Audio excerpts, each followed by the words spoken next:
Good morning. Welcome to World Interfaith Harmony Week.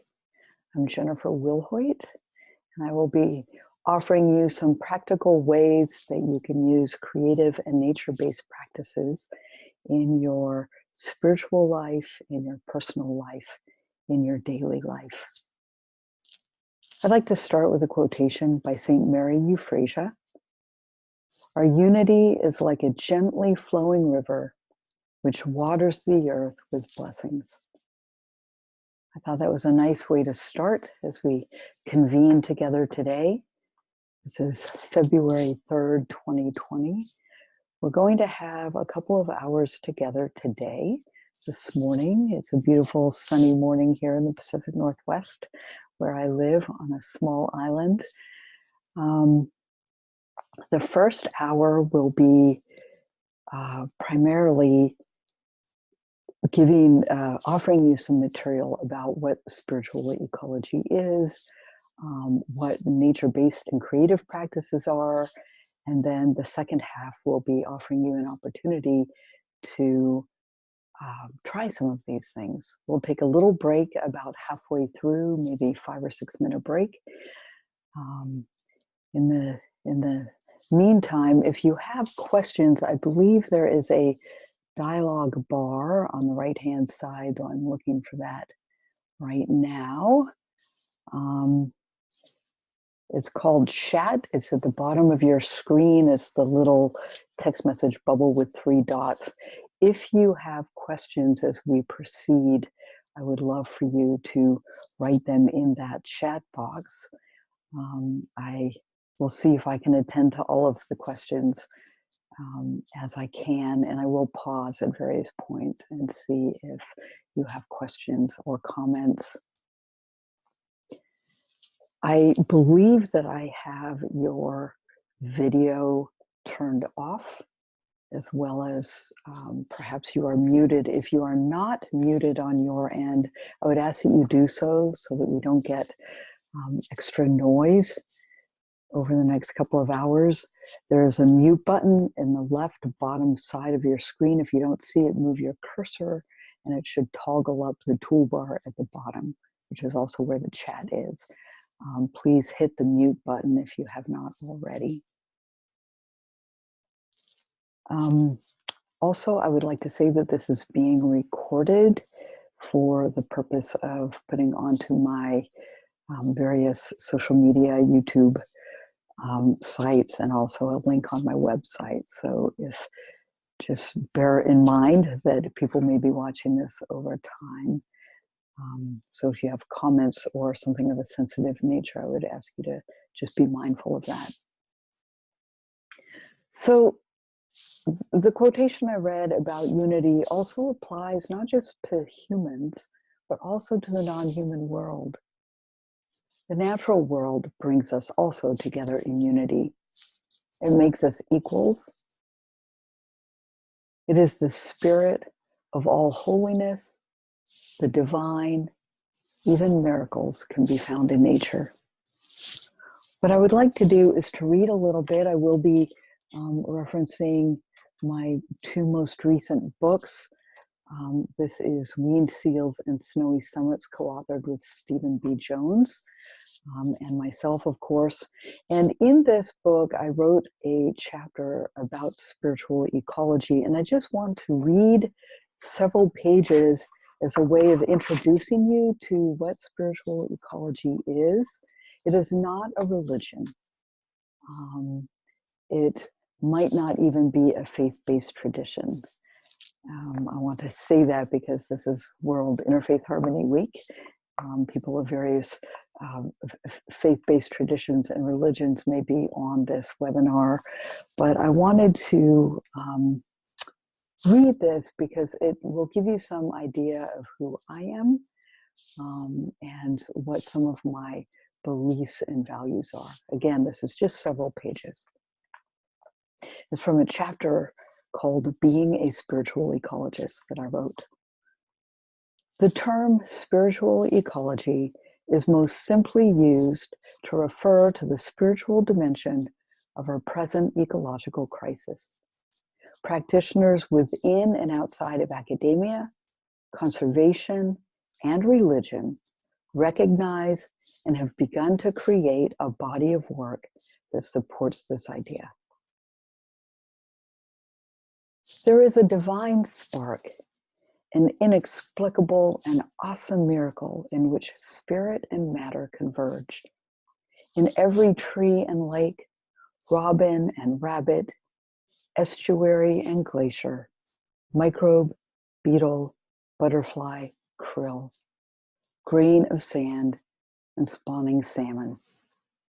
The sacredness is in earth, and it is the same holiness each one of us carries within. It connects us for better and for worse. When the earth and her inhabitants are hurt or destroyed, so too are we. When the soul of this planet is crying for healing, so too are we. The earth reflects our being, and we mirror it as well. As the environment becomes fragmented, more species become extinct, the crisis requires us to move back into participation. Participation, that's a key word, with the sacred aspect of being, our own and the earth's. Recognizing that we are in union with the natural world and actively working to reunite with it is a spiritual calling. The natural world has always been a place of healing and restoration for me. As a young girl growing up in a very urban environment of cement sidewalks, paved streets, asphalt blacktops at school, and modern vehicles and conveniences of all sorts, the word nature took on an almost otherworldly shimmer. Every ornamental, cultivated species, which composed the majority of plants in the gardens in the small yards of my hometown, was nature and belonged there. I didn't have concepts for things like non-native species or words like endemic in my vocabulary until 2 years later. I loved them all. I bemoaned the chores that included eradicating something growing from something not growing, like the weeds sprouting up in the earthquake-cracked cement driveway. My 6-year-old self rooted for those green gifts and was frustrated trying to tease out adults' notions of weed from desirable or cultivated. Any grass lawn, flower or bush, walnut, crow, or snail, however isolated from the thriving ecosystem of interspecies relationships and physical features of which it might once have been a native, was definable to me as nature. Not only were they nature, I knew that I was, inexplicably, part of it all. I'm going to pause for a minute because I see that there's a waiting room. I want to make sure that people are here. I see that there are some participants. I'm wondering if you would be willing to find the little chat bubble at the bottom and just send a note saying that you can hear me. That would be very helpful. Just want to make sure this is reaching everybody. And once I see a few of those pop up, then I will then continue on with a bit more about spiritual ecology. So you can move your cursor down. There's a chat that should bring up a bubble at the bottom called chat. And I would ask you to type in there and just let me know you're here. If you can hear me, that would be great.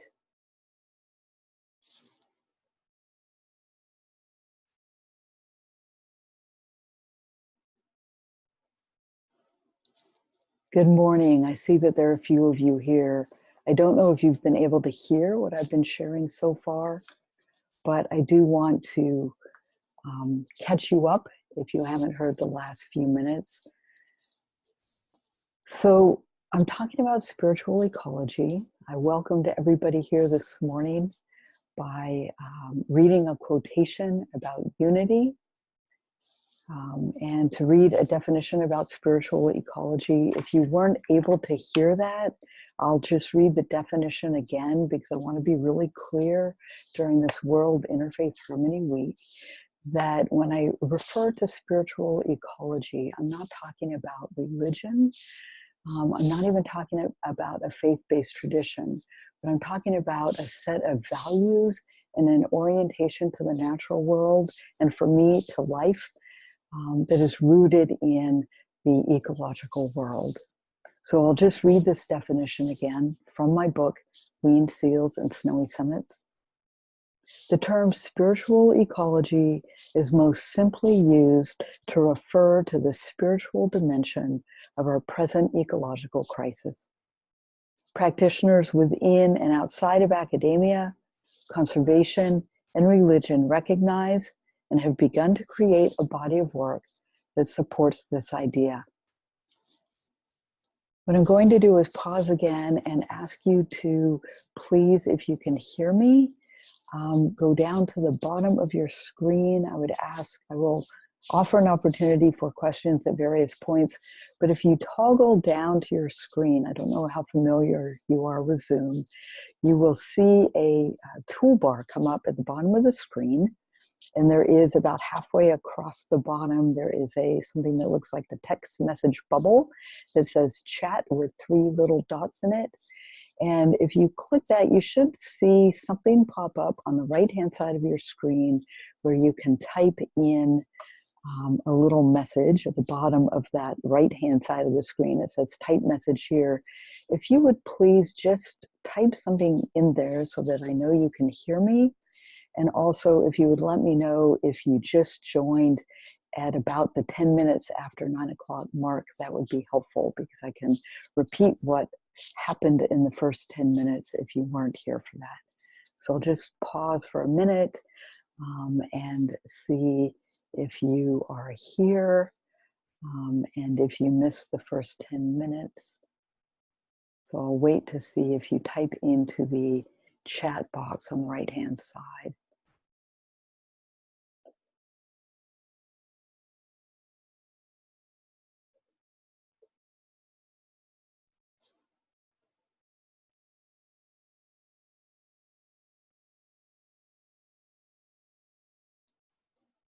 Oh, great.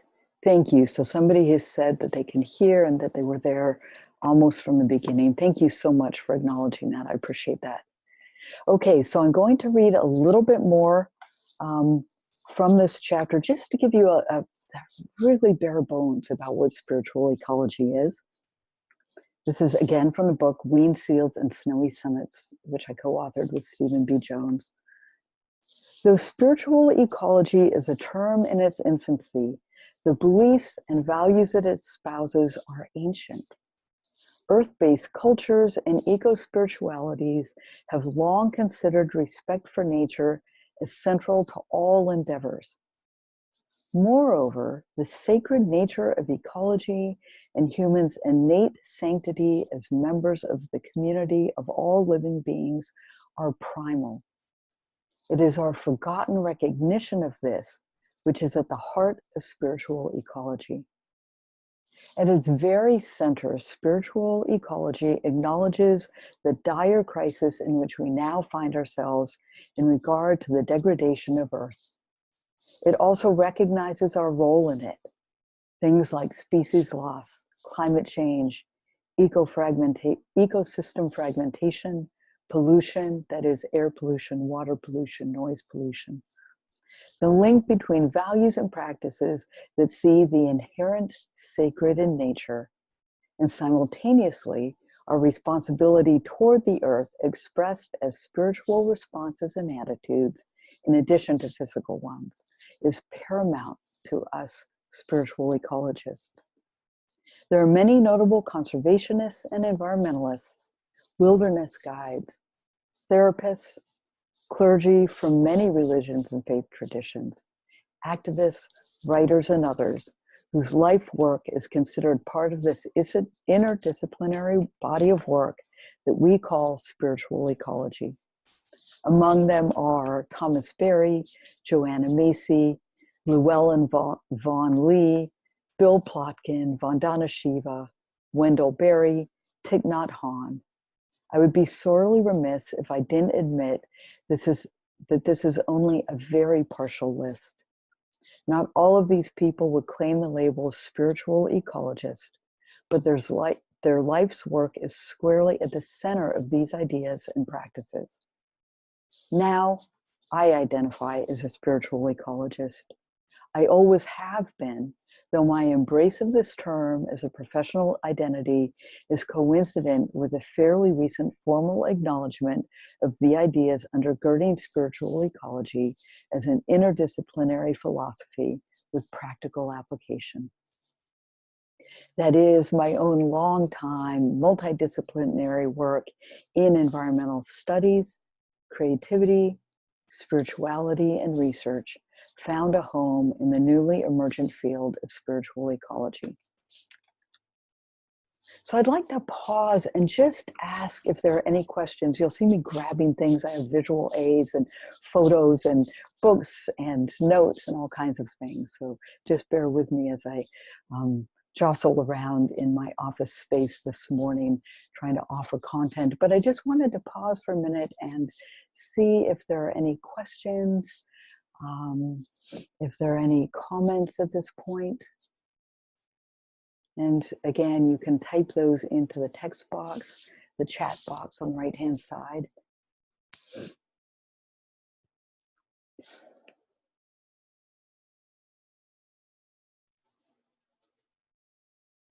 Okay, so I will move on.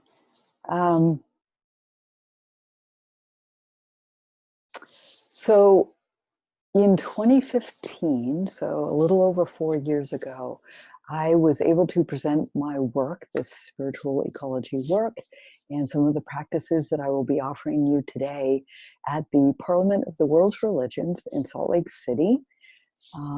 Every several years, the Parliament happens and it's held in various locations around the world. If you are not familiar with the Parliament of the World's Religions, I have to say it was a phenomenal and to some degree life-changing experience for me. It's an interfaith gathering of more than 10,000 people from over 50 faith traditions, and it lasts for several days. And one of the kind of parameters of that gathering is that people are not there to proselytize or to try to convert people to various traditions or religions. It's really a gathering about embracing what we already share in common. The golden rule, being kind to one another, fostering interfaith harmony, and peace and seeking out compassion were really at the center of that experience. It was held in, as I said, in Salt Lake City at the Convention Center. And outside the Convention Center, there was a fire that some local Native American tribes had put together and kept going. The flame kept going for the entire the duration of the Parliament gathering, which I think was 4 or 5 days. And then as soon as we entered this convention center, a standard looking building in the city of Salt Lake, it was like walking into another world. It had been transformed into many different spaces, holy spaces.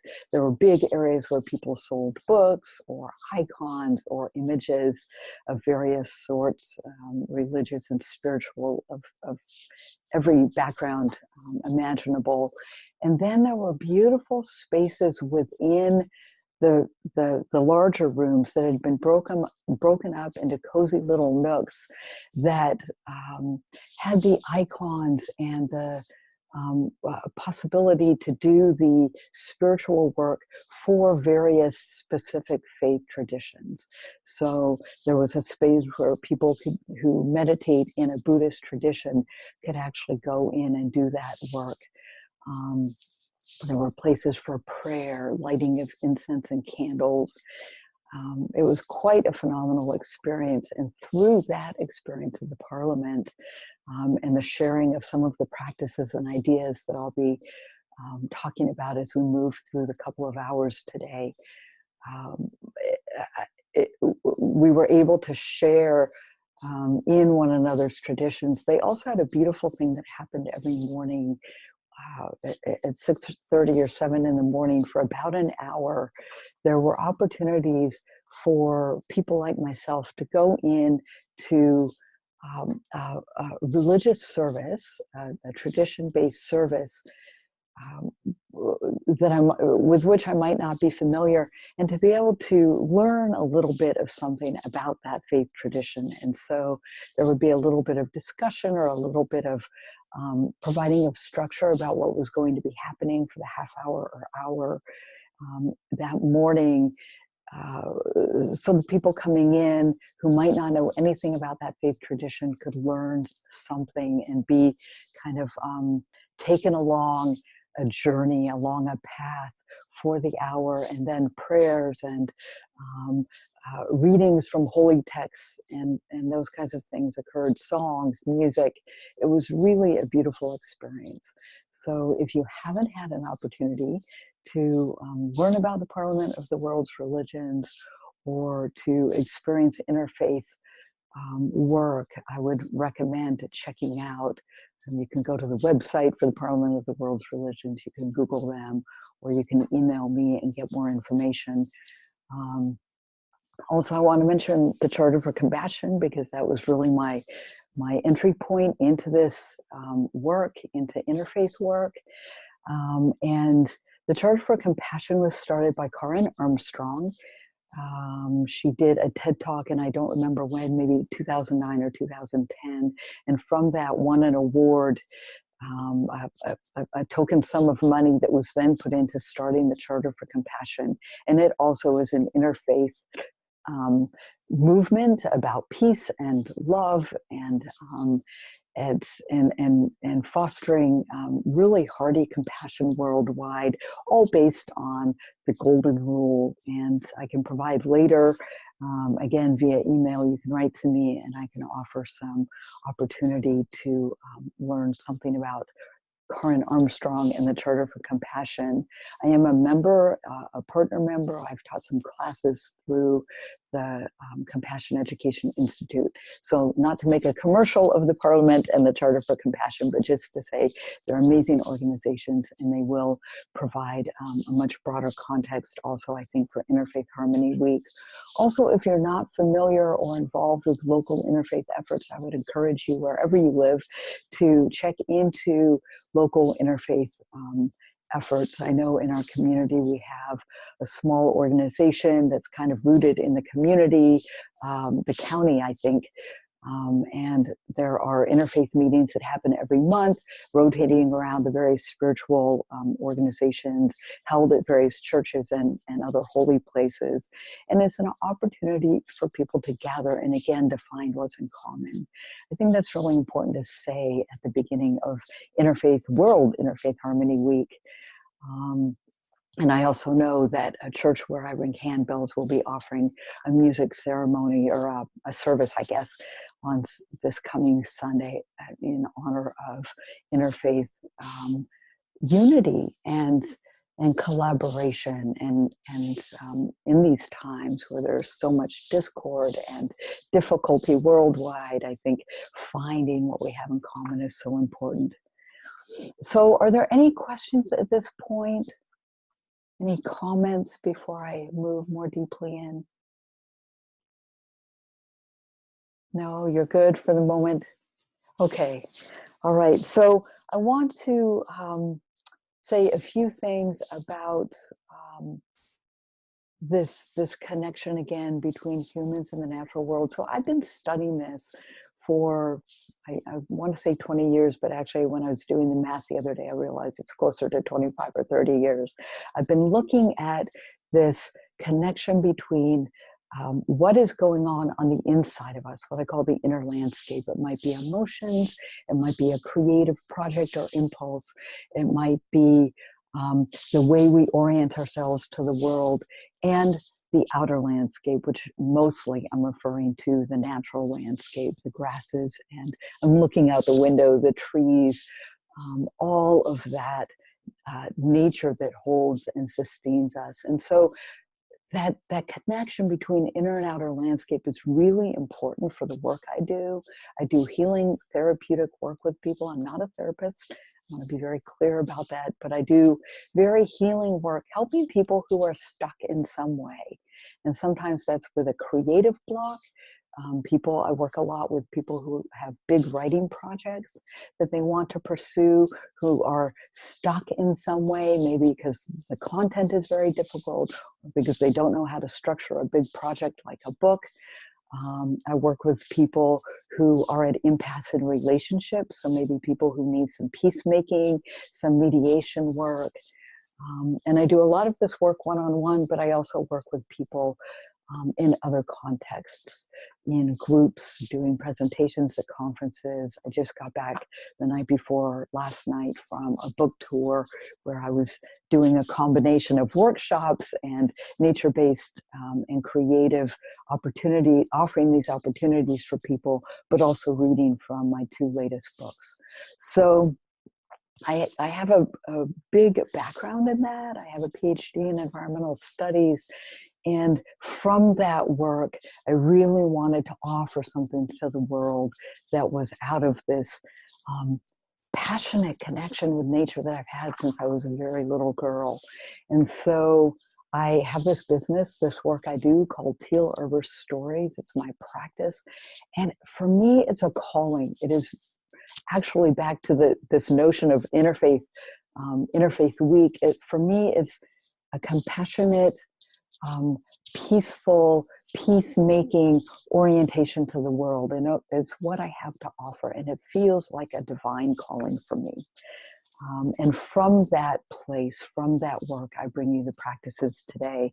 I'll make one other note, which is to say that I've brought these practices, nature-based and creative practices, into every aspect of my life. I use it personally for my own spiritual renewal and to maintain a spiritual life every day. I use this in my work with clients, my professional work, and I also use it in my volunteer, my service work, which for about 20 years has been very much rooted in hospice service work and going into the bedsides of people who are dying and working with their families, and sometimes after people have passed away, doing grief and bereavement work. And we can bring nature and creative-based practices into all of these. And so, yeah, it's not just about having to have a certain context or doing kind of extreme spiritual practices out in nature, such as a vision quest or those kinds of things, where people fast for days on end out in wilderness areas. The work I do could be and should be, I think, accessible to people anywhere, even people in cities. Manhattan and San Francisco are 2 examples I like to bring up when I'm talking about my book, Writing on the Landscape, which is chock full of these practices that I will be offering today.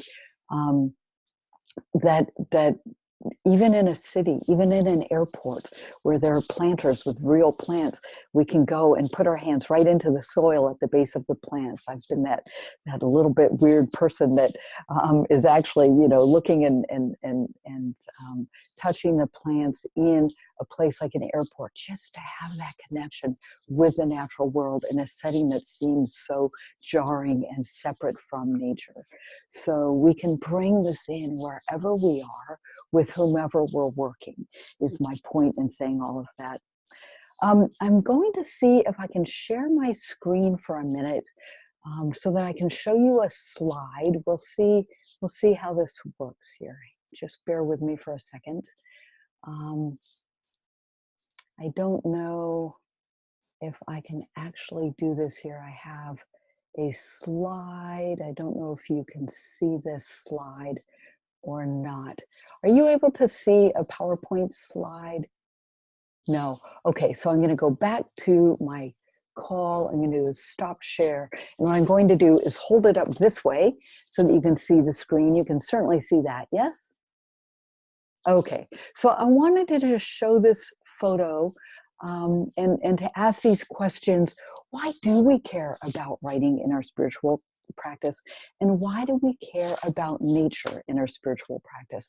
This is actually a photo of somebody, okay, I'll admit it's me, doing a writing practice out in the natural world with a basket of supplies.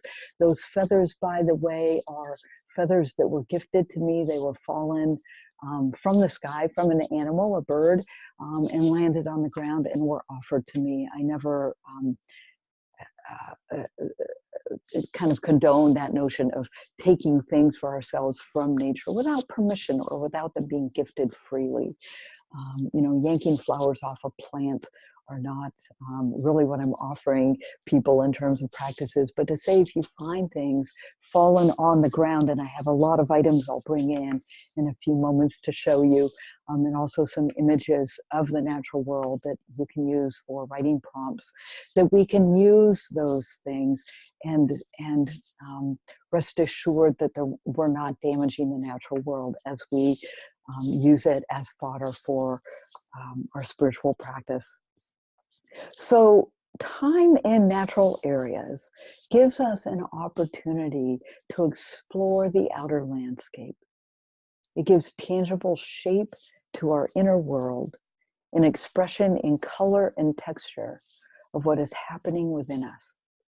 With intention, it carries us deeper within our own faith and spiritual traditions. The divine within and outside of us merge, become one, become whole.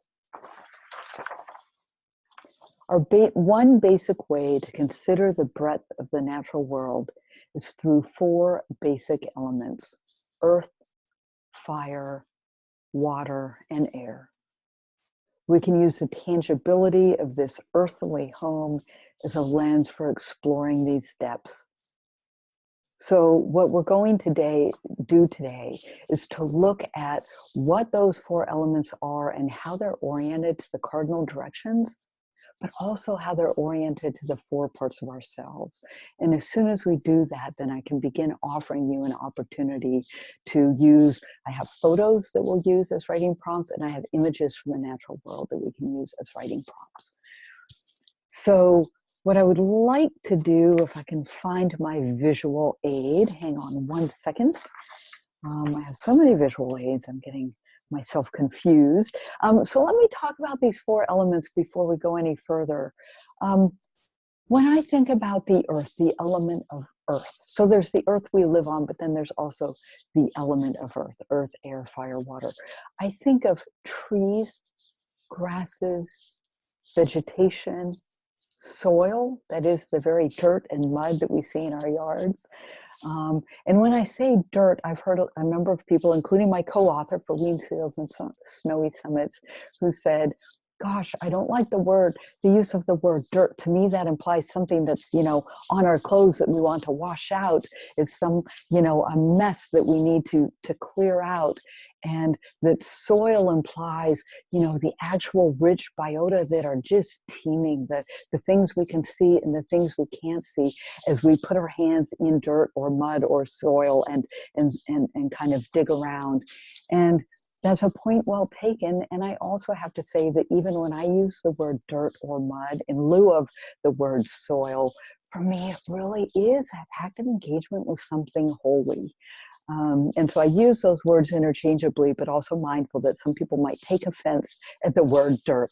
I mean no offense. I just mean that is another word for what is out there. Also, when I talk about earth, I mean mountains. I mean minerals. I mean gems. The land on earth reminds us of our physical body. So I don't know if you have the capacity to take notes or to jot things down. Again, hopefully this recording will be available on my website and other places later, so you can refer to it. And also I have a chart that I use, a model that pairs up the four parts of ourselves, body, emotions, mind, and spirit with these four elements, and also with the cardinal directions. If you want that after this webinar, you're welcome to contact me, and I can send that to you via email. I'd be happy to do that. So this is the image of that slide of the earth. And then moving on, I want to talk about water. And what is water? What is the element of water? Well, it might be our tears. It might be the very blood that runs through ourselves. It might be our sweat. That is what the water, the element of water, is for us as individuals. But in terms of water on the planet, it's ocean waves, it's lakes and rivers and ponds, springs, even vernal springs, springs that are only there in a short time, in a short season during the year, waterfalls, mist, fog, rain, snow, hail, and clouds. All of those are water, and we can use these four elements that I'm talking about as fodder for our spiritual practice. Now we'll talk about how we do that as we move along. The image for that is this ocean with clouds. There's also sunset, so the element of fire is in there. And I don't mean that these four elements, these four parts of ourselves and the cardinal directions, that they're mutually exclusive from one another. This is just a model. It's not the correct model, or certainly not the only model, but it's a way, one way that we can use to orient ourselves, to remember that we're connected with the bounty of that natural world. And we're connected every day, every moment of every day. When we inhale and exhale, we are connected, and we can remember to reconnect ourselves consciously in our heads when we forget, by taking a simple breath in and a simple breath out. Moving to the next element of air, I think of things like the wind and breezes, the atmosphere, smoke, flight, that is bird flight, even airplanes flying, whistle, when we whistle, our very breath. These are all, and I should actually say singing, right? That is really an intake of air and an exhale of beauty. That is a way of being connected with the natural world. The unseen air on earth is not separate from our very breath, our breathing in and our breathing out. And here's the image, here's the slide for that. I take a lot of photos of the natural world because I can't help myself. And I use a lot of those in my work with people. So the images that I'll be holding up for free write prompts in the second half of this webinar are photos that I've taken that I use for various purposes in my work with people.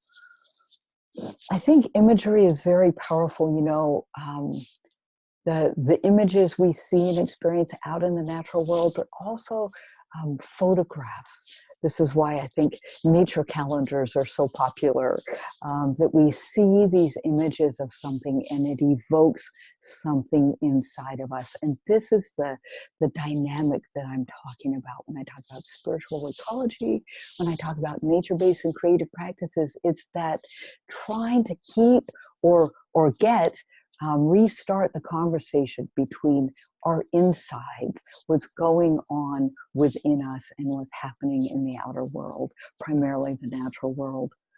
The fourth element I want to just mention is fire. I think of, in the natural world, volcanoes, even wildfires, lava, the molten core of the earth, stardust, of which we're comprised, the sun. The fires of earth are not separate from the heat in our body, that is our thermoregulatory systems, and the stardust in our bones. And here's the image for that. Pretty fiery sun, I guess, in that sunset image. And so I want to talk about these four elements in ritual. And when I say in ritual, I just mean whatever sacred orientation you have to your faith practice. It doesn't matter if it's Judaism or Christianity or Buddhism or Hinduism or earth-based traditions or no tradition at all. We can use these four elements in ritual. We can use them to remember our holiness, to simply pause in the day. And so when I think about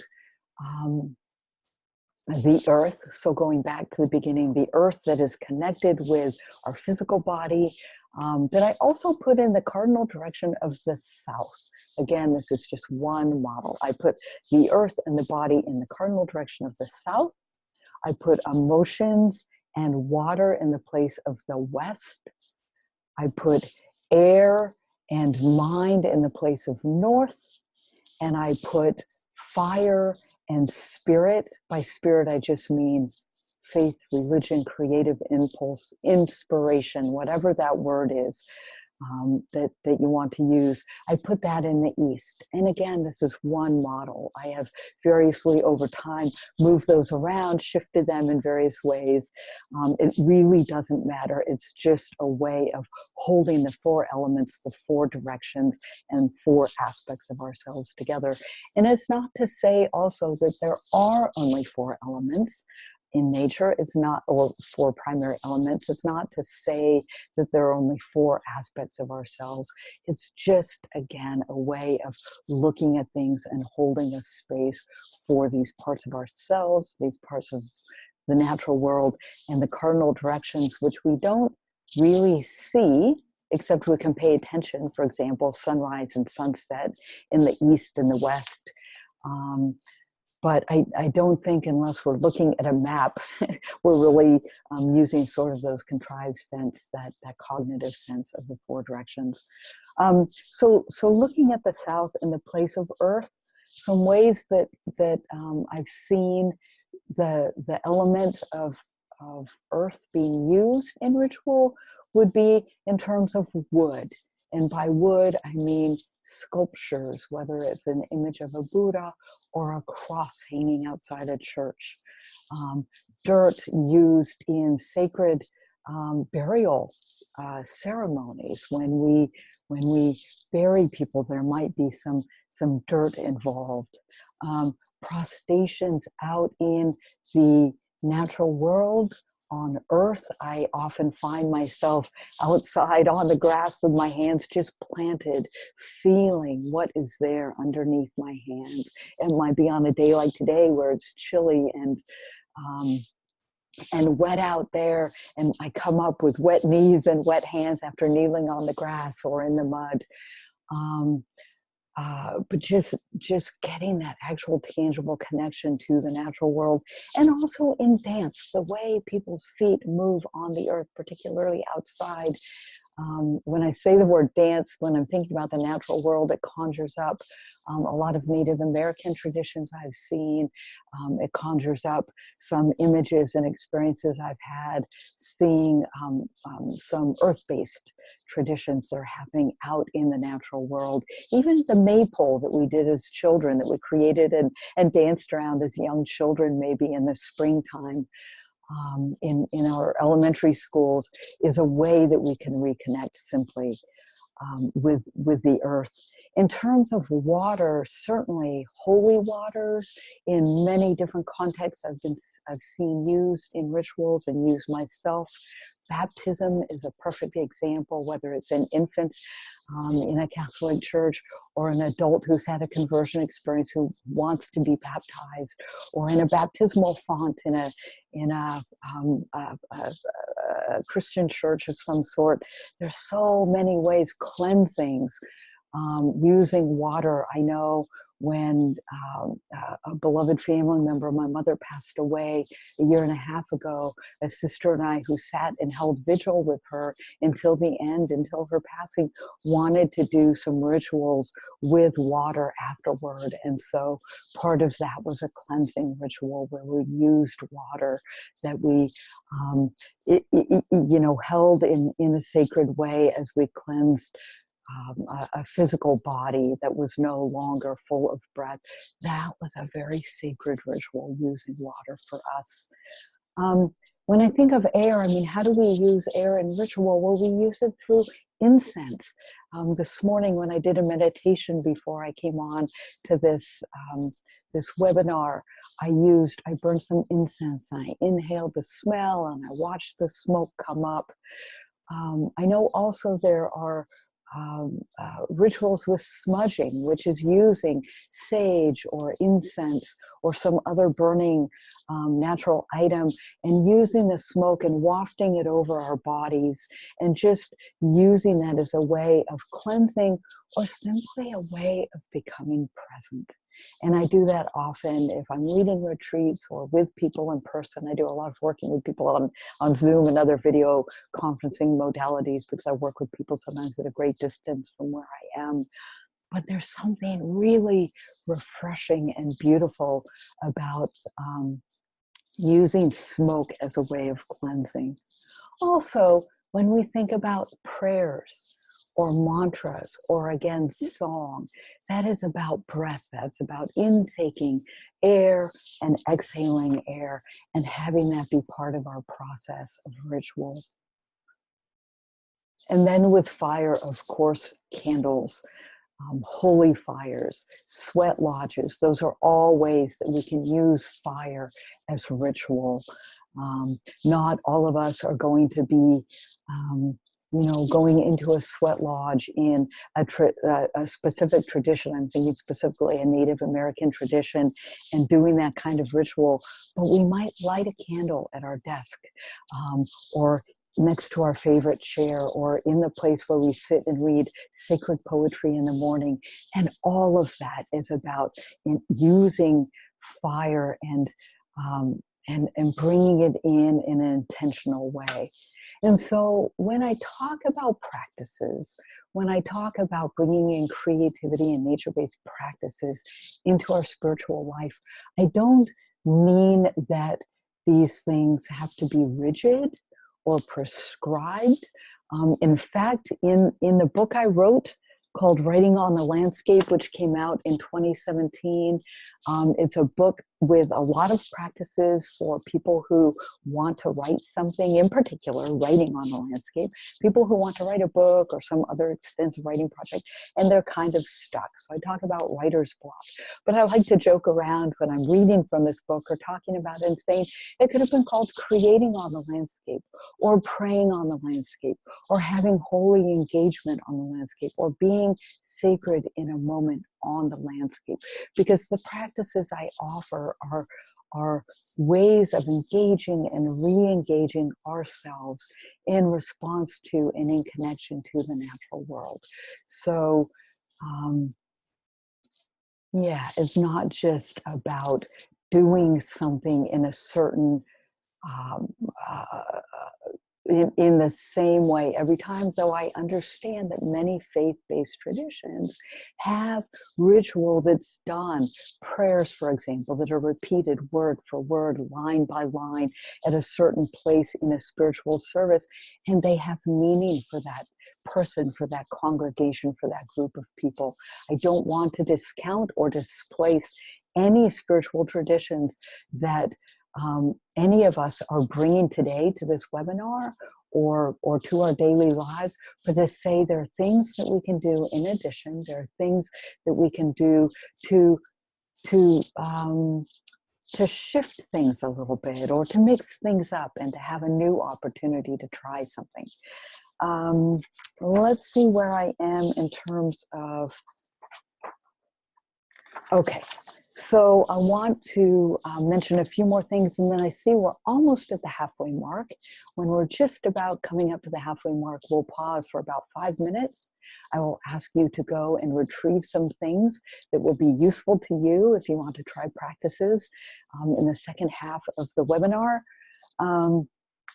But before we do that, I'll just offer a little bit more material. I also want to read a quotation because I have a number of them. And I just think that they're beautiful. So here's a quotation from Hildegard of Bingen. If we fall in love with creation deeper and deeper, we will respond to its endangerment with passion. And I think that that really goes along with what we're talking about. So in my work, of course, as a person with environmental values and sensitivities, and an ache in my heart in most moments about what I see happening in the natural world, I do feel like there's some beauty, some impulse, some response that's needed, but not everybody will be prepared to offer that response. If we can, though, remember and see all of creation in its beautiful manifestation, the way things change as the seasons turn, the way the leaves become colored in the autumn and drop off in the winter and then bloom again into incredible buds in the spring and flourish in the summer. If we can remember those seasons and cycles outside of us, we can remember the seasons and cycles inside of us, including those moments where we might feel a little parched, a little dry, a little needy in our spiritual lives. So some ways that I have used writing and spirituality in my own life, in my own spiritual practice, and also with others who are seeking a deeper engagement and experience of their own lives and a deeper engagement with the natural world include journaling, prayers, mantras, blessings, requests and releases, songs, and ecstatic poetry. And just to say a couple of things about a few of these I mentioned in case they're not clear. By requests and releases, by request, I might mean prayer, but I might mean just becoming open and surrendering to a moment. When I or others are faced with something like a diagnosis in the doctor's office that we don't expect, that doesn't feel comfortable in the moment, there might be a moment of just, please help me. Can I be clear and present in this moment? By releasing, I might mean, oh my gosh, can I just let this go for a minute? And so there are ways that I do that with writing and with the natural world as well. By blessings, I mean offering a kindness or a holy mantra to somebody. May you have blessings for your Monday is a very simple one. And it's just a way of using language and using words in a way that is on the edge, on the way, on the path to spirituality or spiritual connotation. And I think that being mindful of how we use words in our daily lives, how we put words onto a page, can remind us again of the holiness and the sanctity of earth. Though also I will say that words are simply pointers. They're a map of the territory. They're not the thing itself. So when I write, when I describe in these books I've written, or in my blog, or on a web page, or and when I'm speaking in a webinar, when I use words, they're symbols. It's not, even if I'm describing a landscape, you might get some image in your mind of that landscape, but you're not actually tangibly there, smelling the air and the vegetation or feeling the temperature. Even if I describe it to you, the mountains and they're rolling and they're green and off in the distance is a lake, that's not the actual landscape itself. It's just words that are pointers. And so we can, in our language every day, we can in our written communications, whether it's emails or text messages or blogs or books or love notes to somebody, thank you cards that we write after someone has us for a beautiful meal. We can choose the words that have a little more sacredness for us. Blessings is one of those words for me. When I talk about nature and spirituality, I think about things like nature altars and sacred arts. And by nature altar, I have a picture someplace I'll show you in a minute. When I think of sacred art, I think of icons. For example, I know somebody who is a member of a Russian Orthodox community, and I've been invited to attend religious services and ceremonies of all sorts over the years, from Quaker meetings where people sit quietly to Russian Orthodox services where there's a lot of chanting and a lot of ritual words and a lot of repetitions. And I was so struck the first time I walked in to a Russian Orthodox church and saw the icons all over these beautiful works of art, painted gold or with gold leaf. I had the same experience when I've traveled abroad, particularly in Southeast Asia, where there are temples with these Buddhas. They're phenomenal sizes, stretching 20 and 30 feet high and 10 and 15 feet wide, that are covered in gold leaf. And I look at those, or beautiful paintings, even classic paintings, when we think of the famous artists, right, that we learned about in some art history class ages ago, that there's a lot of sacred, a lot of religious imagery and symbolism in that. That's one way that we can see even sacred trees in various images, paintings, and photographs. Labyrinths are also a way that nature and spirituality come together. And if you've never walked a labyrinth, I heartily encourage it. Many churches of all different faith traditions now have labyrinths.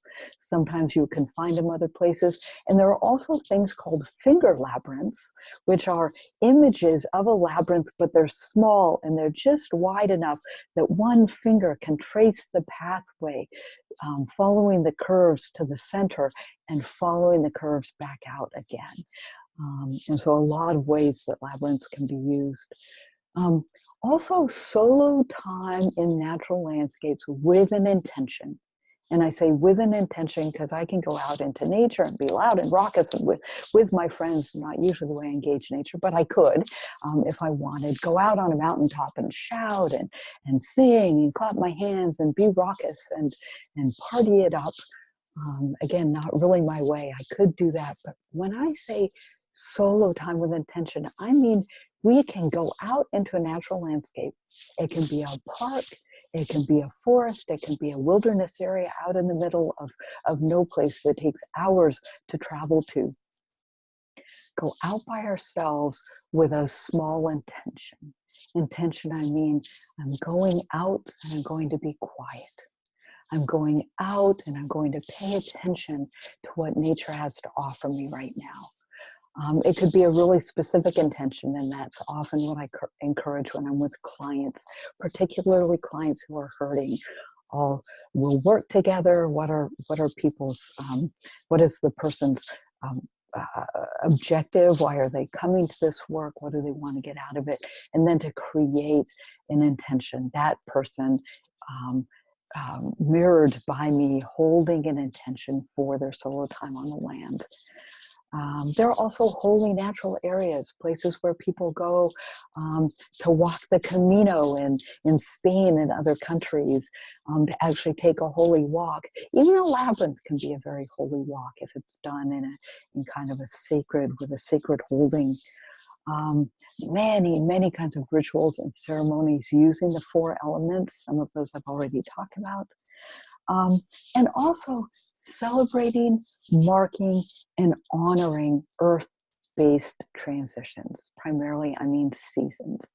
And so I know for me, I'm the first one to say, it's the spring equinox in the middle of March or late March, and to write about that in a blog and to just remind myself and anybody who might be looking at my work or my writing to see, oh yeah, right, it's springtime. Because these markers are important, just in the way that we mark other kinds of anniversaries, birthdays, holidays, anniversaries for marriages, even death anniversaries. Those are sacred moments that are really important to mark and to celebrate. So too the natural world. And I laugh every year because I see autumn coming. I feel it and smell it in the air long before it's here, long before September 20 something rolls around and it's the equinox, because it's my favorite season.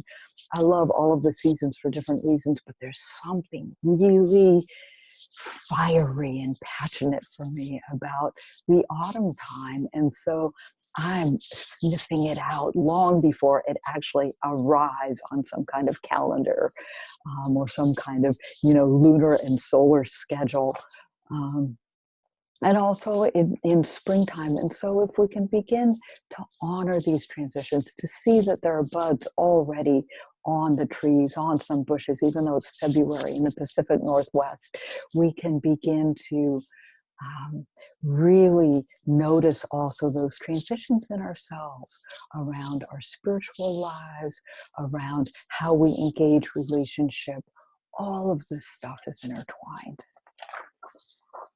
So I wanted to show some images, and then we'll take a little break and I'll give you a task while we're on a 5 or 6 minute break. I wanted to show you some nature altars. And before I do that, let me just describe to you what I mean by that. So when I say nature altar, for me, it's an intentional building of something in the natural world using only the materials I find around me, not pulling them off of something like branches off a tree or leaves off a tree even, though I have, with intention and asking for permission, taken a small sprig of, for example, sage to use for a holy purpose, but being really respectful. Well, I'm taking the sage from a plant, I'm breaking it off, and to do it in a way that while I might be loosening some leaves from a plant, I'm also looking to see that it's a healthy plant, and that it has buds, and that probably it will be adding more leaves, so that I'm not depleting something or damaging something irreparably in the natural world. And then I create something that feels good, that's beautiful to me in a moment, that offers a sacred moment, celebrates a sacred moment. So I've done this on death anniversaries. I've done this on solstices and equinoxes. I've done this on a Mother's Day, the first Mother's Day after my mom's passing, just to honor her. There happened to be this beautiful tree with these lavender blossoms that my mother had seen and loved because that was her favorite color. And those flowers happened to be dropping from the tree on Mother's Day, the first Mother's Day after my mama passed away. And so I was able to gather those lavender blossoms that were still beautiful. They had not begun to wilt or brown, and brought them to my part of the yard and did a ritual around that, made a beautiful altar. So while these pictures are not those, these are some images of some altars I've made over time, using seeds, using shells or rocks. This one right here was a New Year's ritual, and so the dark rocks, they're kind of bluey gray, were representing the year that was just passing. This was New Year's Eve. The white were representing the new year. And in the center were some seeds and flowers and things that were on the ground at that time. This is a simple sand and pebble altar, kind of not a labyrinth exactly, but definitely a spiral image. This is just a circular pattern with leaves and seeds and things.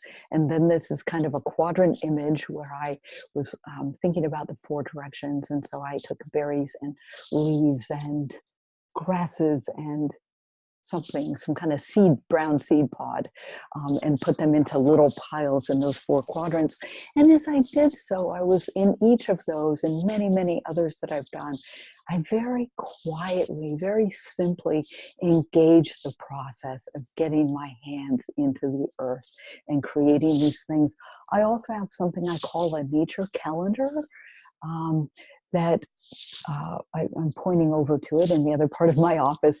It's in this case, it's a small little piece of cardboard with a beautiful brown handmade piece of paper on top. And for each day of the month, so I start anew on the first of each month, and on the last day of the month, I look at the completed item, and then I clear everything off so that it has a few hours to refresh before the first of the next month. But for each day of the month, I have something from the natural world that I found that I place there as a marker for that day. I have a number of things in baskets that I've collected, and some things that I'll be pulling out in the next hour to use as writing prompts. And just for a fun show and tell, since this is a nature-based program today, but to just mark each day of the month. I can look on my electronic calendar on my phone, or I can look at my paper calendar and see a box with a number. But I want to remember that the natural world is there, even inside here with me in this room, in my office. And so I collect something every day, a shell or a piece of grass or a twig that's fallen. In this place here where I live, there are a lot of mosses and lichens. And even on the occasion where I'm given a bouquet of flowers, as the flower petals begin to drop off, I might press and dry them, or just let them naturally decay, and use those also as a marker on the nature calendar. So there are many, many ways we can begin to use the natural world, actually tangibly, nature objects in our expressions of holding of daily life and in our spiritual traditions. So what I'd like to do, it's in my time zone, it's 10:06 in the morning. I'd like to take about a 3 to 6 minute, I'll say, break. And I will mute my side of the recording, and you'll just see this space go blank. I'll disappear for a few minutes. But then what I would like to do is to come back and to give you an opportunity to try some of these things. I'll give you an opportunity to do some writing, to do some looking at images, and certainly to be asking questions. Before we pause, I would like to just ask if there are any questions or comments. And I'm not sure if it looks like you're muted, and I don't know if I know how to unmute you. But if now would be a good time, if you want to make a comment or ask a question, we can do that before we pause. Hi, this is. Hi, Trish.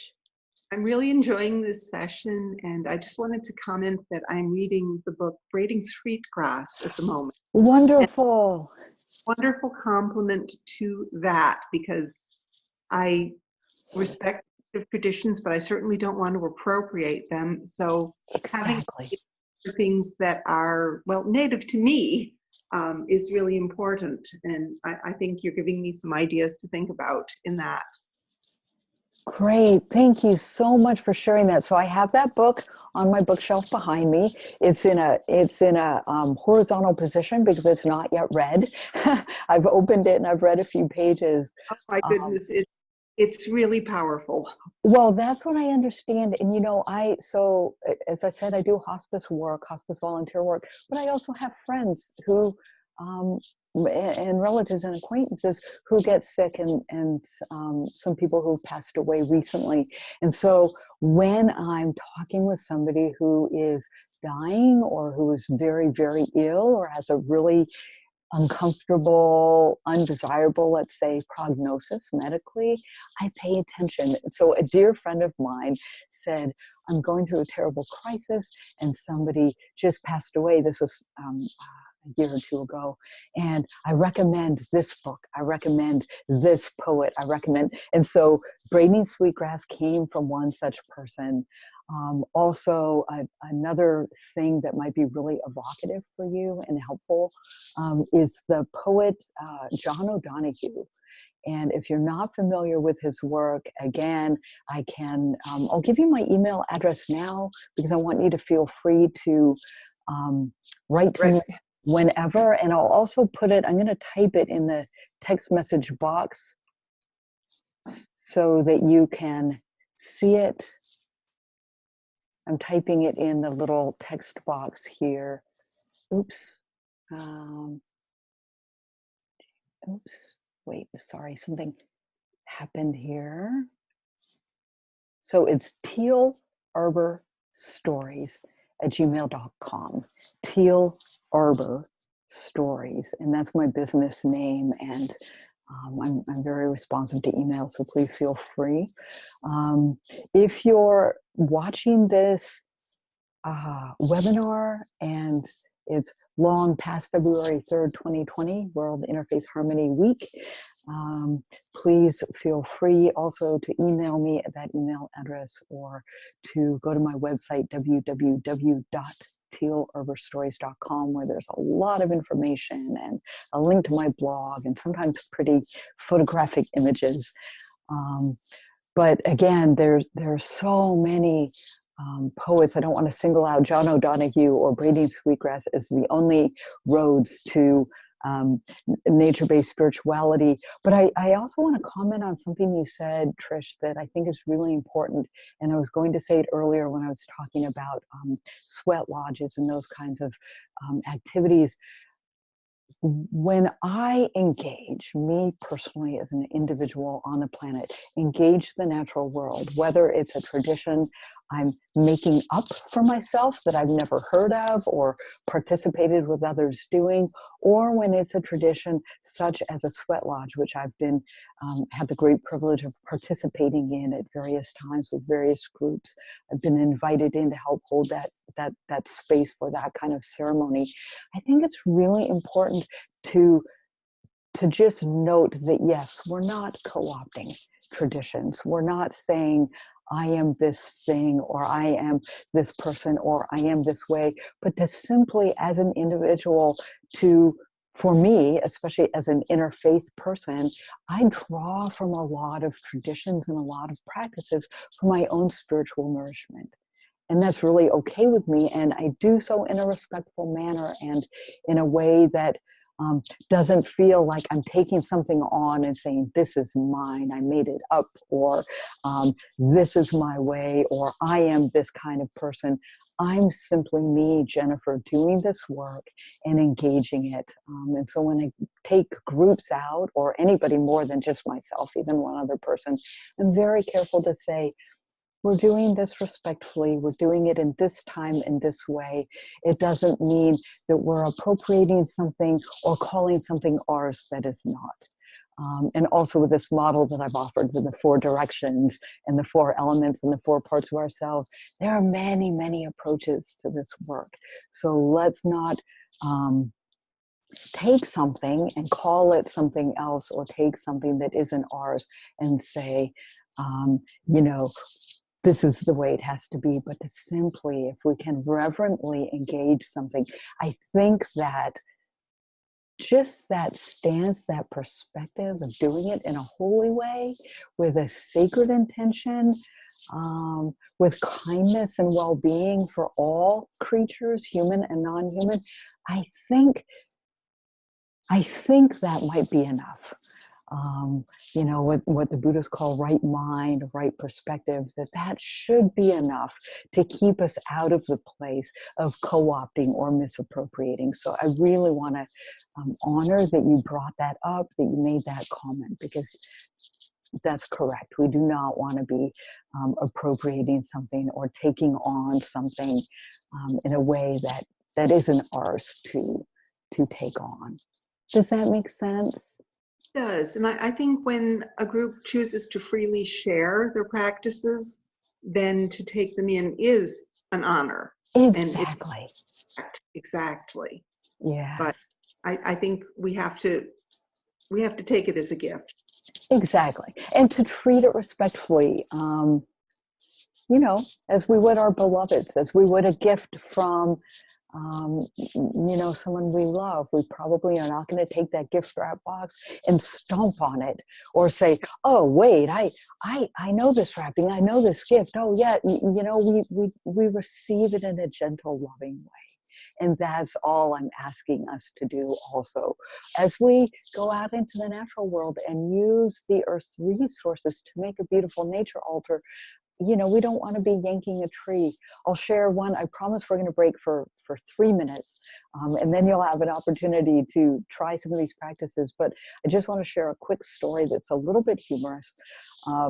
So several years ago, I was interviewed for something, and part of the interview, or during the interview, what emerged as we were inside a green room, inside a building in downtown Seattle, which is across the water from where I lived, was that I make nature altars. And the person interviewing me said, "Oh my goodness, I really would like to capture this on video and to hear you talk about it as you do it." And I said, "Well, usually I do it kind of quietly, but I might be able to say a few words here and there." So, okay.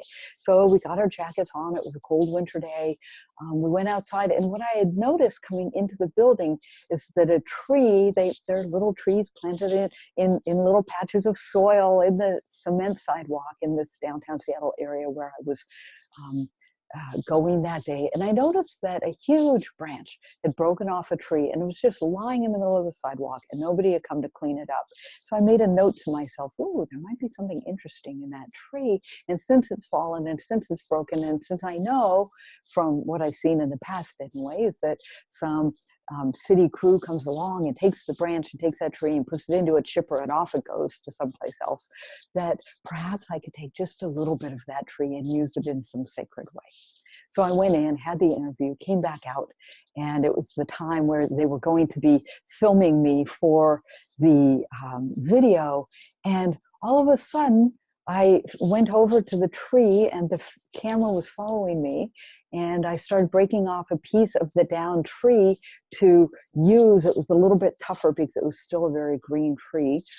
But I took a little bit and I used it as part of this ceremony, making a nature altar at the base of another tree in the sidewalk in downtown Seattle. And later somebody said, "Oh, were you destroying that tree? Were you, breaking some live tree?" Knowing, of course, that that wasn't my way. It's somebody who knows me well, but just simply taking a piece of something that was already down. So people who know me know that I'm very sensitive to that. And we got a little laugh out of, yes, it was not me destroying a tree, it was me using a piece that had fallen. So what I'm going to do now is I'm going to pause the recording, and I'm going to leave for a few minutes. In the meantime, what I would like for you to do is to get some paper, preferably unlined paper. And I would like for you to get a pen or two, because I will have you do some writing practices in just a few minutes. All right, I'll be right back. So I said I'd return in 3 minutes, but I'm back sooner. So I will just... And so my power went out earlier, so that was what dropped me for a bit. Okay. Yeah, it's very windy here today. We had that wind here a few days ago. We missed it because I was on an airplane flying home, but I saw all the reports of power outages. The wind blows for 2 seconds and the power goes out here. So luckily it didn't go out today with this happening, but thank you so much for rejoining. I'm really glad you made it back. So I'm hoping... What? Hopefully the power will be on. Hopefully it will stay on, and if it doesn't, this will be made available. I'm assuming I'll be able to find this video recording, so I will hope to make it available. But please email if you get dropped, email, and I will be sure to have some correspondence with you and get you what you need. I want to read another quotation because I have them here. They're just beautiful. I see quotations places and I note them.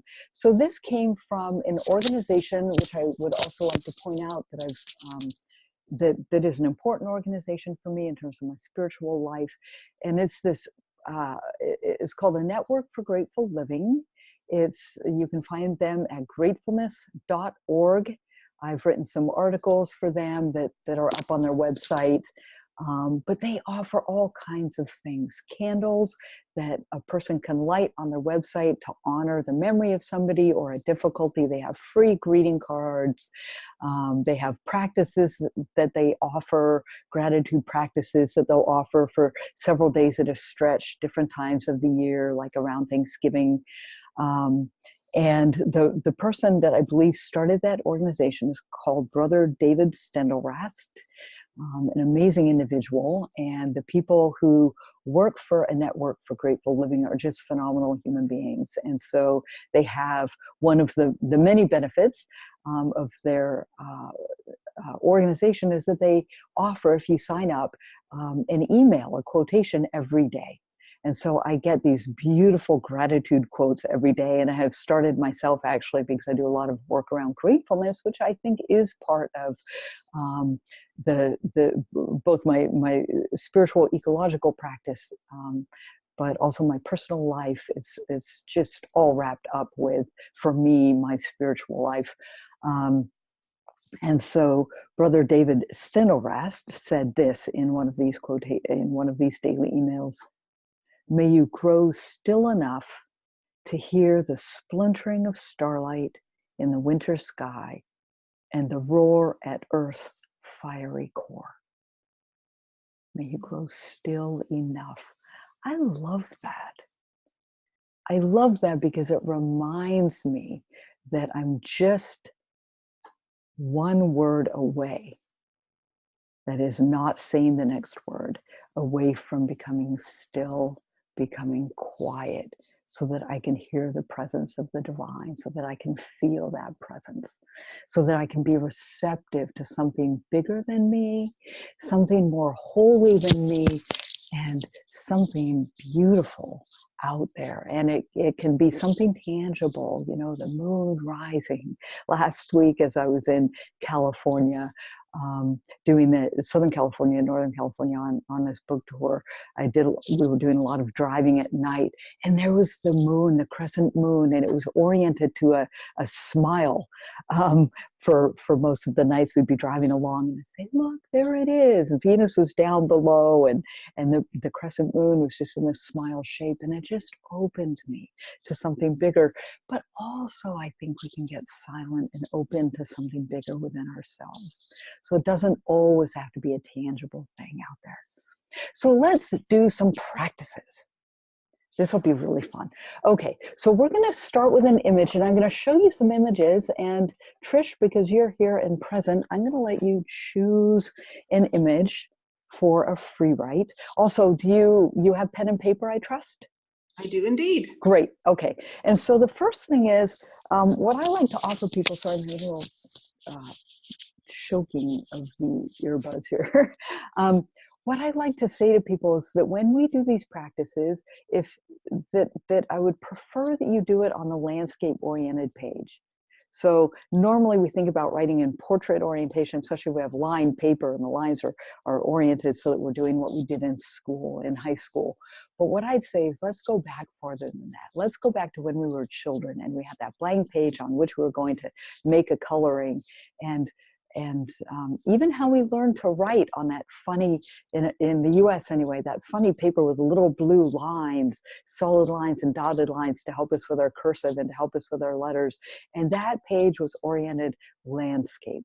So I asked some people, just humor me, turn your page landscape orientation. If you have lines on the page that are now going vertically, just ignore them.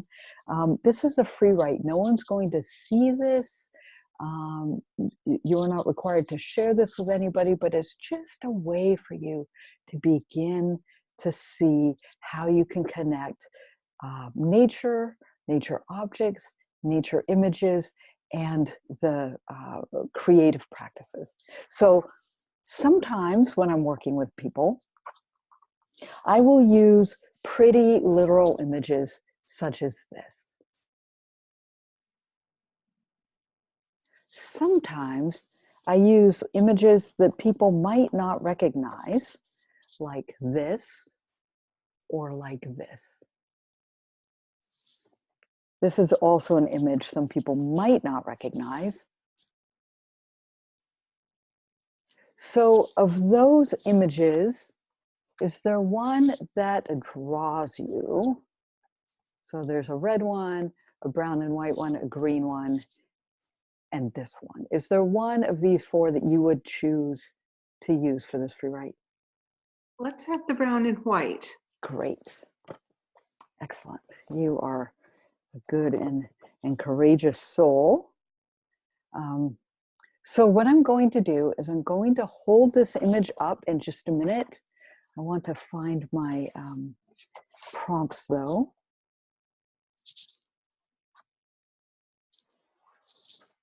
So this is going to be a free write, and what I would ask that you do is you keep your pen moving. So once you start writing, I'll hold up the image, I'll give you a prompt.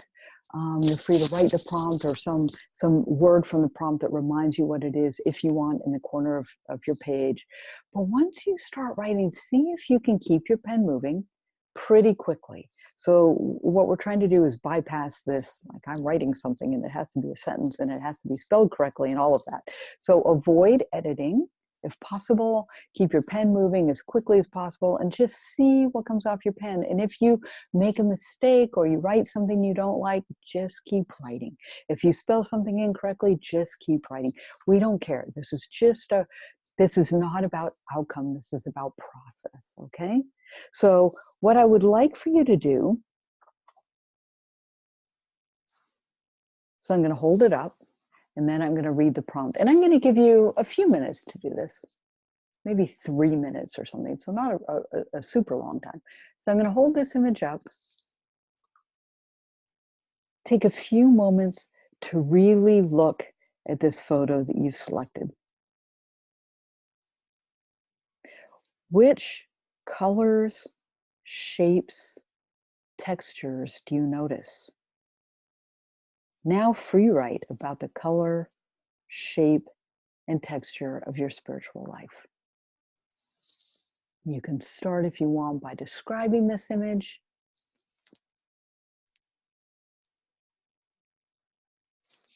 What colors, shapes, and textures do you notice? And then free write about the color, shape, and texture of your spiritual life.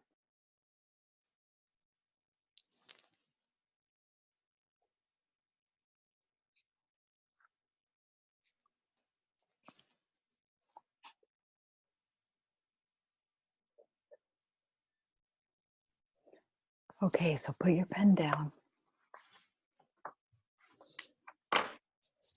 There are as many variations to this particular practice, simple practice, as there are words in the world or ways of conceiving things, or as there are images to spur us on.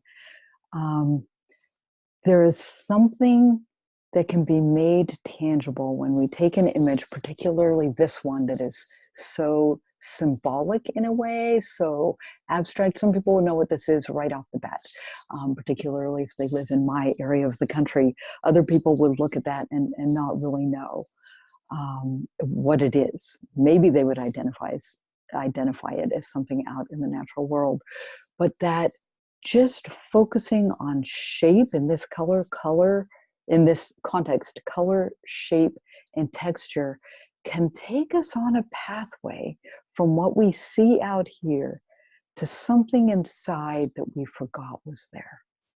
And that's what a lot of these practices that I offer, that I do myself, that I encourage through, this webinar and the Parliament of the World's Religions and trainings and book readings. All of these workshops and things that I do are based on really allowing something tangible, perhaps symbolic, perhaps beautiful on the outside of us to awaken something within. It might be a question. It might be something we forgot. It might be a memory. What I will say about these practices is that while I have mentioned already a number of practices, and while you've just had an opportunity to do a tiny example of a photo write practice, there are many ways to do these practices. I encourage people to do practices repeatedly, so to choose 2 or 3 that seem really enticing to you or that you think might be useful to you, and then to do them over and over and over and over again, maybe even every day, because something within us can emerge, begin to grow, bloom, flourish, and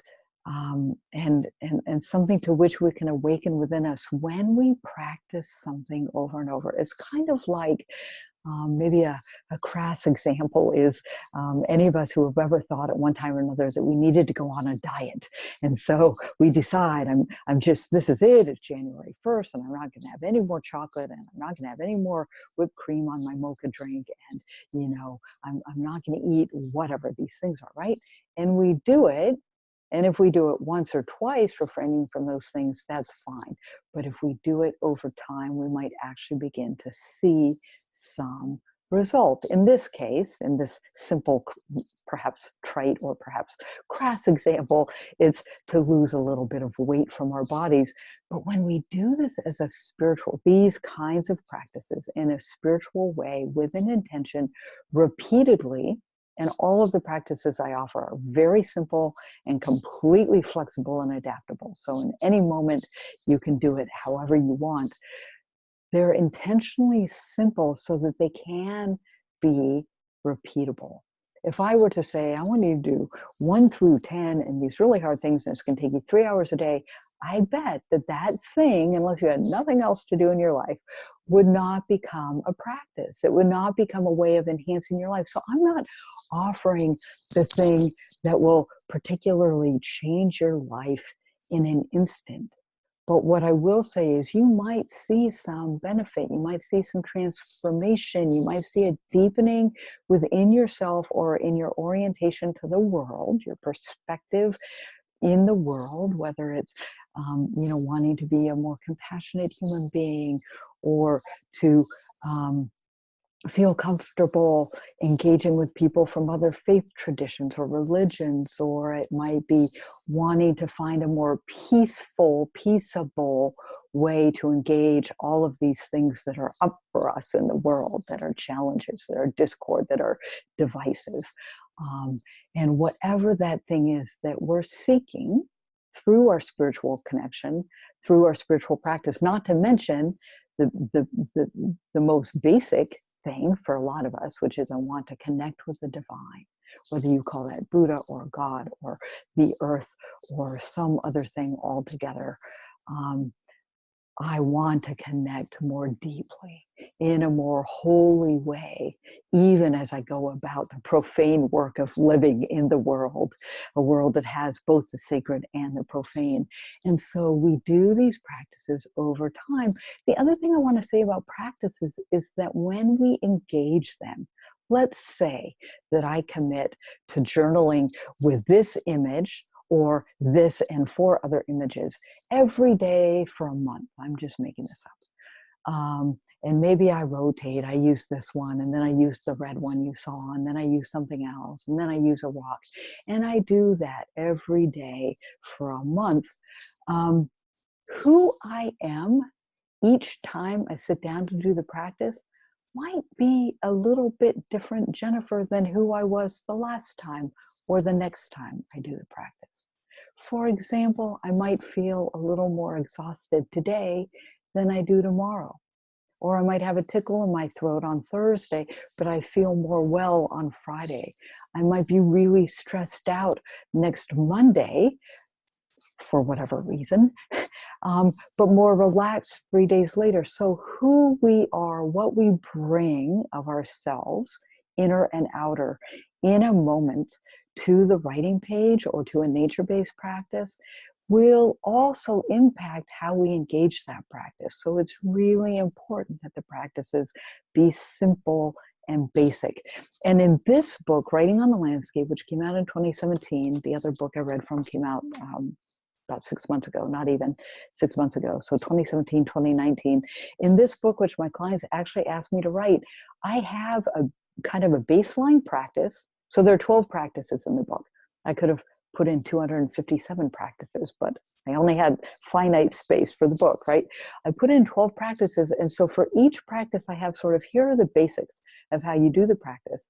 Then I have a gentler practice, and a gentler version and a deeper version of each practice, because not everybody, for example, is going to feel comfortable going out and putting their hands on the earth, which is one of the practices I talk about in Writing on the Landscape. But some people are going to feel really comfortable with that. They do that every day. That's just like nothing to them. So the gentler practice is for people that might not feel as comfortable doing the baseline practice. The deeper practice is for people who want a little bit more of a challenge, or to dig in a little bit deeper.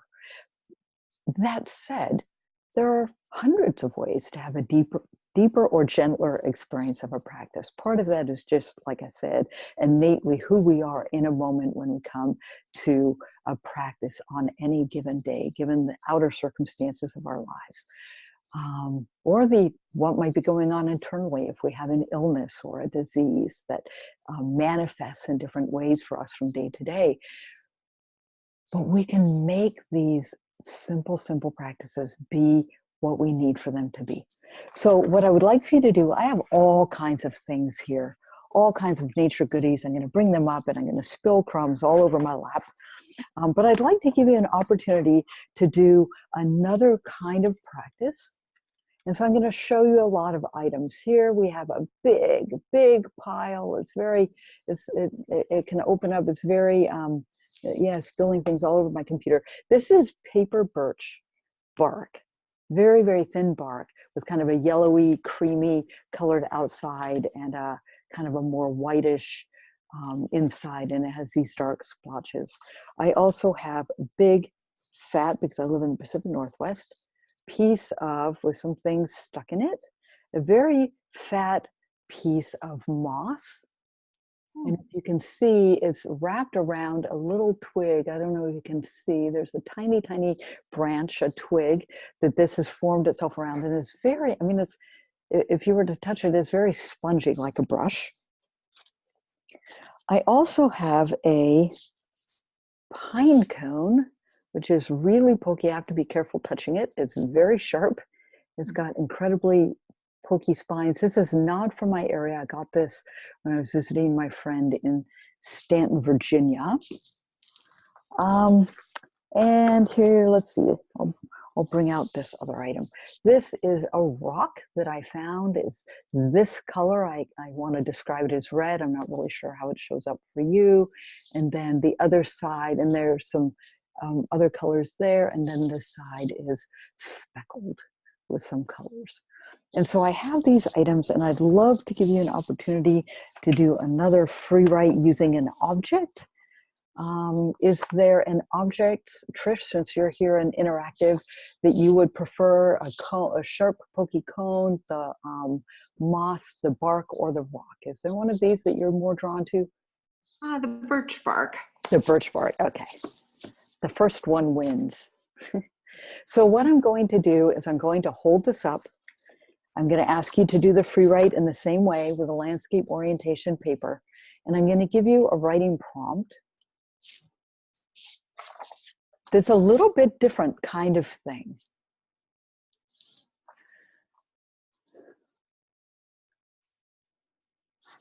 So I'm going to hold it up. Oops, let's see. Is there an angle you prefer? I mean, Not maybe see the end of it. This end? Yeah. Okay, so we'll do this. I'm going to try and kind of keep it close and keep my head out of it. I'm going to give you a prompt, and then as soon as you hear the prompt, you can begin the writing process. And we'll just spend 2 or 3 minutes doing this. Okay. And by the way, these do not need to be sentences. These do not need to be coherent words. Sometimes I find that people have made just a list of things down the page, or phrases, or written poetry. One woman at a writing workshop I facilitated in California a week ago, actually, when I said, okay, well, I'd like you to turn the page landscape orientation, but there are many ways to write on a page, ended up writing at a diagonal, the horizontal diagonal of the page all the way down. I've seen other people start at the outside edge and write in a spiral shape till they get to the center, or start in the center and do a circle shape all the way out. So whatever works for you, right? So I'm going to hold this up, and here's the prompt. Take a few moments to really look at this object that you've selected. And I don't always tell people, by the way, what the object or the image is. I happen to say this is paper birch bark, so if you want to use that in your free write, you're welcome to, of course. But some people don't know what they're looking at, and that's okay. There's also something I want to say to be said for the texture, the smell, how things look as we unfold them. So when you do this practice on your own, feel free to turn it like I asked you, feel free to turn it in a way that works for you. And if you were to use this paper birch bark every day for a free write, let's say 4 days in a row or 5 days in a row, you might turn it different orientations and see the different ways that it shows up for you and what comes up within you in your response to it. Okay, so here's the prompt. Take a few minutes to really look at this object you've selected. What do you most appreciate about this object? And then free write a gratitude list of all of the very specific things for which you are grateful in this moment. So what do you most appreciate about this object? And then free write a gratitude list of all the very specific things for which you are grateful in this moment. Okay, put your pen down. So that was really short. Yeah. Maybe you just had a moment to even begin to get into something. That's the other thing about these practices, everything from the nature altars that I've discussed and shown you pictures of, to the nature calendar, to these free writes with prompts of various sorts. They can be done however long or however short you desire. I put out a weekly on Mondays. Actually, I already posted it this morning on my blog. I put out a practice each week, a very, very simple practice. And it occurred to me this year, starting a few weeks ago, last month in January, to actually note that these can be done however in just a few seconds, or they can be done over some longer time frame for 15 minutes a day or whatever works. They're nothing if not flexible. The other thing I would encourage anybody who's listening to this webinar, this talk about spiritual ecology and how we used creative, nature-based and writing practices to enhance our spiritual life, is to look at those 4 directions, the 4 cardinal directions: north, south, east, and west. Place for yourself where your physical body, your emotions, your cognitive or mental or mind, and your spiritual life or faith or the divine or creation or creative impulse, where those 4 things go in regard to the north, south, east, and west directions. Because for everybody might have their own way. That's fine. Don't have to use my model, of course. Then take the 4 elements of earth, air, fire, and water and place those also. So then if you put an X across a page, let's say a landscape oriented page, if you draw an X across it, then you have a north and a south and a west and an east quadrant. And then you can begin to put in those 4 areas for yourself the kinds of spiritual practices, and if we had more time, we could do that together, to put in the spiritual practices that you already do that fit into those 4 categories, those 4 areas, those 4 parts of yourself, those 4 elements of the earth, those 4 cardinal directions. And then you can begin to imagine, maybe I want to do some photo free writes. Where would that go for me? Where would it fit in this little matrix, in this little model, right? And it doesn't have to be in the same place. I've used photo free writes for people in the emotion, the West, in my model, in the West place. I've used objects and images of the natural world to have people explore emotional things that are going on. That would obviously, in my model, be in the West place. For some people, I've had them do it for inspiration, in which case it would go in the east or the spirit direction. For some people, it's about how can I connect with the earth tangibly? How can I be more comfortable going out and actually touching a tree or a leaf or exploring a flower in some way or putting my hands in and gardening? For me, that would be a practice that goes in the physical place, the body, earth, south quadrant.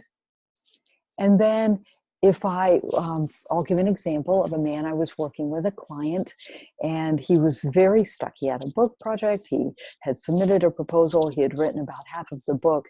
He had a publisher and he had a schedule, and he had to finish the writing of the book in a certain time frame. And he was stuck. He had so many stories. He has such vast experience. He's an expert in his field. He's internationally renowned. And he had hired me to be his writing mentor as he engaged in this process of trying to manage his very, very busy work life and a lot of travel nationally and internationally, along with the writing of this book by a deadline. One day we were having a session, he was very stuck, and I said, let's try something different. And I held up this image very, very close so he could see every detail. And he did a free write about it. And by the end of the free write, this is where a free write with an image of the natural world fits in the cognitive or mind, in my model in the north category is, or quadrant. He came out of this free write having written about something that was not about what this image actually is. It was something symbolic that this reminded him of. And he came out of that free write and said, oh my goodness, I know what the next step is. I know exactly which stories I need to include in this chapter. I know exactly what the next step in my writing process is. So for him, he got intellectual or mental or cognitive clarity by using this image. And so there are many ways we can use natural objects and images in our lives for spiritual growth on a bodily, emotional, mental, and deeply spiritual or sacred level.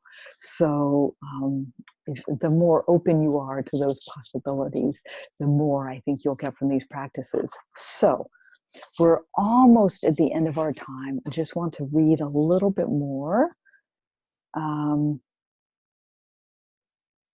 I've offered some simple ways to use writing and nature as spiritual practices.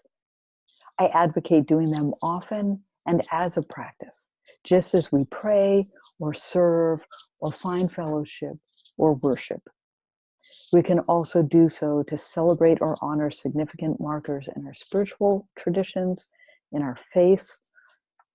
These are not replacements for what you already do. They are meant to be practiced in collaboration with, made meaningful and holy to you in whatever ways work to enhance and facilitate your practice, your faith, your connection to the divine.